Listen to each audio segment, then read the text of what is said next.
Good morning. Today is May 12th, and we're going to read 1 Samuel 26. Now, the Ziphites came to Saul at Gibeah, saying, "Is David not hiding in the hill of Hachilah, opposite Jehamon?" Then Saul arose and went down to the wilderness of Ziph, having 3,000 chosen men of Israel with him to seek David in the wilderness of Ziph. And Saul encamped in the hill of Hachilah, which is opposite of Jeshimon, by the road. But David stayed in the wilderness, and he saw that Saul had came after him into the wilderness. David therefore sent spies out, and understood that Saul had indeed come. So David arose and came to the place where Saul had encamped. And David saw the place where Saul lay, and Abner the son of Ner, the commander of his army.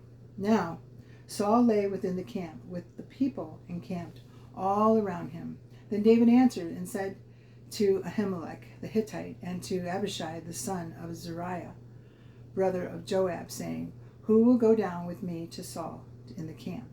And Abishai said, "I will go down with you." So David and Abishai came to the people by night, and there Saul lay sleeping within the camp, with his spear stuck in the ground by his head, and Abner and the people lay all around him. Then Abishai said to David, "God has delivered your enemy into your hand this day.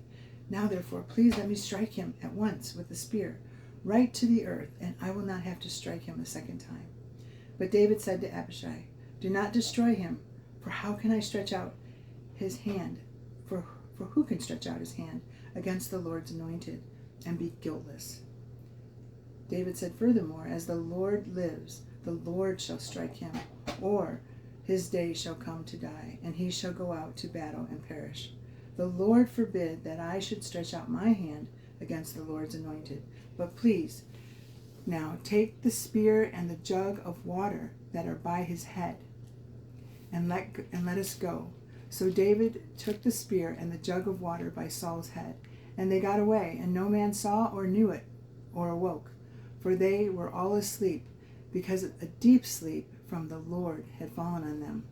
Now David went over to the other side, and stood on top of a hill, afar off, a great distance between them.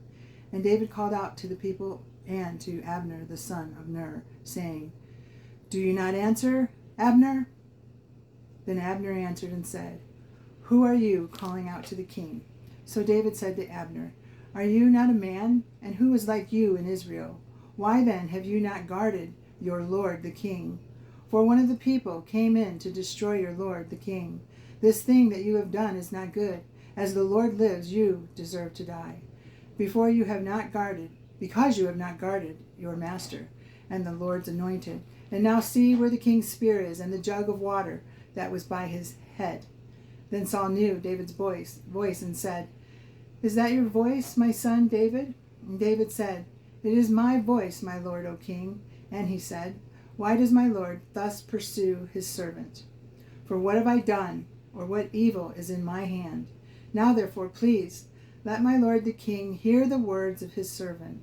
If the Lord has stirred you up against me, let him accept an offering. But if it is the children of men, may they be cursed before the Lord. For they have driven me out this day from sharing in the inheritance of the Lord, saying, 'Go serve other gods.' So now do not let my blood fall to the earth before the face of the Lord. For the king of Israel has come out to seek a flea, and when one hunts a partridge, or as when one hunts a partridge in the mountains." Then Saul said, "I have sinned. Return, my son David, for I will harm you no more, because my life was precious in your eyes. This day, indeed, I have played the fool and erred exceedingly." And David answered and said, "Here is the king's spear. Let one of the young men come over and get it. May the Lord repay every man for his righteousness and his faithfulness. For the Lord delivered you into my hand today.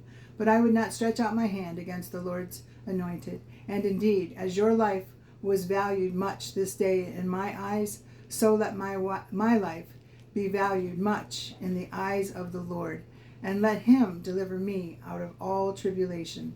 Then Saul said to David, "May you be blessed, my son David. You shall both do great things, and also still prevail." So David went on his way, and Saul returned to his place. And David said in his heart, Now I shall perish some day by the hand of Saul. There is nothing better for me than that I should speedily escape to the land of the Philistines, and Saul will despair of me to seek me any more in any part of Israel. So I shall escape out of his hand. Then David arose and went over with 600 men who were with him to Achish, the son of Maach, king of Gath. So David dwelt with Achish at Gath, he and his men, each man with his household, and David with his 2 wives, Ahinoam the Jezreelitess, and Abigail the Carmelitess, Nabal's widow. And it was told to Saul that David had fled to Gath, so he sought him no more. Then David said to Achish, If I now have found favor in your eyes, let them give me a place in some town in the country, that I may dwell there. For why should your servant dwell in the royal city with you? So Achish gave him Ziklag that day. Therefore Ziklag has belonged to the kings of Judah to this day. Now, the time that David dwelt in the country of the Philistines was 1 full year and 4 months. And David and his men went up and raided the Geshurites, the Girzites, and the Amalekites, for those nations were the inhabitants of the land from of old, as you go to Shur, even as far as the land of Egypt. Whenever David attacked the land, he left neither man or woman alive, but took away the sheep, the oxen, and the donkeys, and the camels, and the apparel, and returned and came to Achish. Then Achish would say, Where have you made a raid today? And David would say, Against the southern area of Judah, or against the southern area of the Jerahmeelites, or against the southern area of the Kenites. David would save neither man nor woman alive to bring news to Gath, saying, Lest they should inform on us, saying, Thus David did. And thus was his behavior all the time he dwelt in the country of the Philistines. So Achish believed David, saying, He has made his people Israel utterly abhorred to him. Therefore he will be my servant forever. Psalm 60, 6-12. God has spoken in his holiness. I will rejoice. I will divide Shechem and measure out the valley of Succoth. Gilead is mine, and Manasseh is mine. Ephraim also is the helmet of my head. Judah is my lawgiver. Moab is my washpot. Over Edom I will cast my shoe. Philistia shout in triumph because of me. Who will bring me to the strong city? Who will lead me to Edom? Is it not you, O God, who cast us off, and you, O God, who did not go out with our enemies?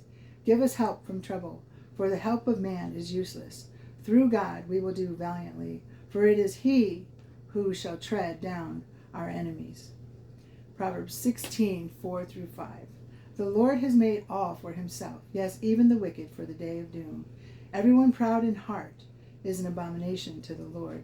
Though they join forces, none will go unpunished. John 21, 1-25. On the 3rd day there was a wedding in Cana of Galilee, and the mother of Jesus was there. Now both Jesus and his disciples were invited to the wedding. And when they ran out of wine, the mother of Jesus said to him, They have no wine. And Jesus said to her, Woman, what does your concern have to do with me?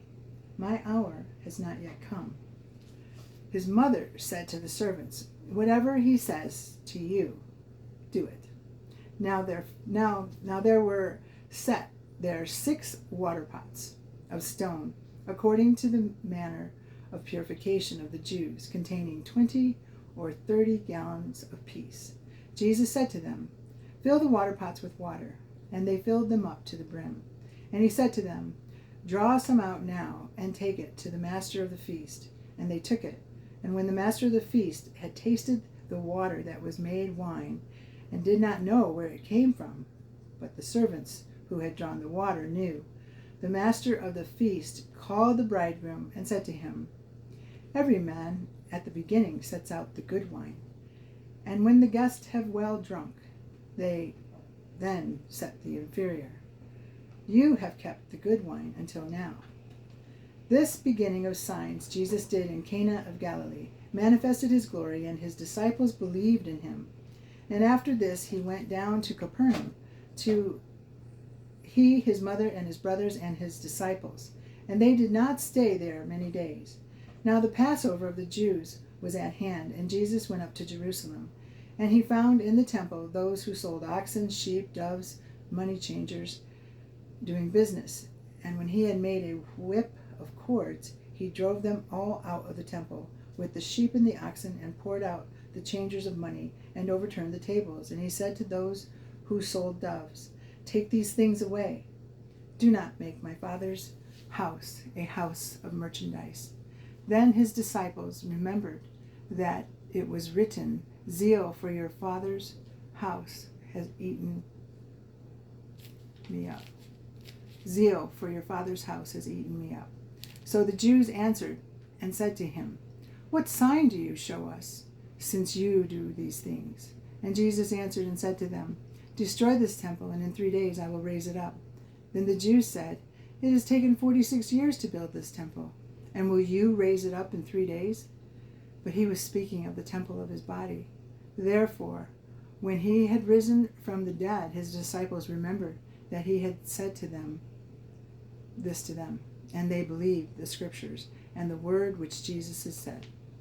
Now, when he was in Jerusalem at the Passover during the feast, many believed in his name when they saw the signs which he had done.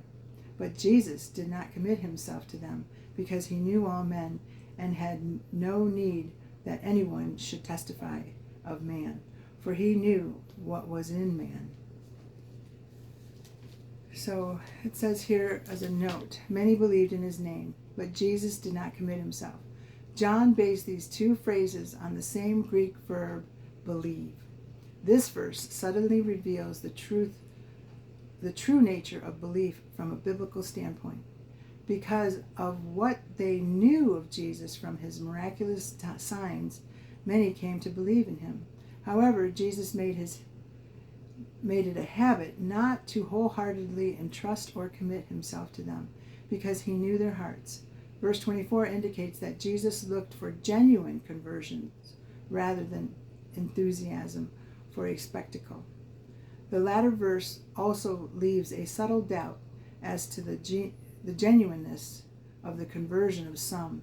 The emphatic contrast between verses 23 and 4 in terms of type of trust therefore reveals that literally belief into his name involved much more than intellectual assent. It called for wholehearted commitment of one's life as Jesus' disciple. See Matthew 10:37, 16:24 to 26. What did Jesus mean by his comments about the temple in John 27? In John 2:18, the Jews demanded that Jesus show some type of miraculous sign that would indicate his authority for the actions that he had just taken in regulating the activities of the temple. Their demand of a sign reveals that they had not grasped the significance of Jesus' rebuke that centered in their need for proper attitudes and holiness in worship. Such an action itself constituted a sign of Jesus' person and authority. Moreover, they were requesting from Jesus a crass display of miracles on demand, further displaying their unbelief. "Destroy this temple in 3 days, and I will raise it up." At his trial, the authorities charged Jesus in Matthew 14:29 to 58 with making a threatening statement against the temple, revealing that they did not understand Jesus' response here. Once again, John's gospel supplements the other gospels at this point by indicating that Jesus enigmatically referred to his resurrection. As with his usage of parables, Jesus' cryptic statement most likely was designed to reveal the truth to his disciples, but not conceal its meaning from unbelievers who questioned him. See Matthew 13:10, 11. Only after his resurrection, however, did the disciples understand the real significance of this statement. Importantly, through the death and resurrection of Christ, temple worship in Jerusalem was destroyed, and reinstituted in the hearts of those who were built into a spiritual temple called the church. It has taken 46 years to build this temple. This was not a reference to the Solomonic temple, since it had been destroyed during the Babylonian conquest in 586 BC. When the captives returned from Babylon, Zerubbabel and Joshua began rebuilding the temple. Encouraged by the prophets Haggai and Zechariah in Ezra 5:1, the Jews completed the work in 516 BC. In Herod the Great began a reconstruction and expansion. Workers completed the main part of the project in 10 years, but other parts were still being constructed even at the time of Jesus cleansing the temple. The famous Wailing Wall is built on part of the Herodian temple foundation. Praise you, Lord, for this reading. Please help it embed in our hearts that we may grow more like you. In Jesus' name, amen. See you tomorrow.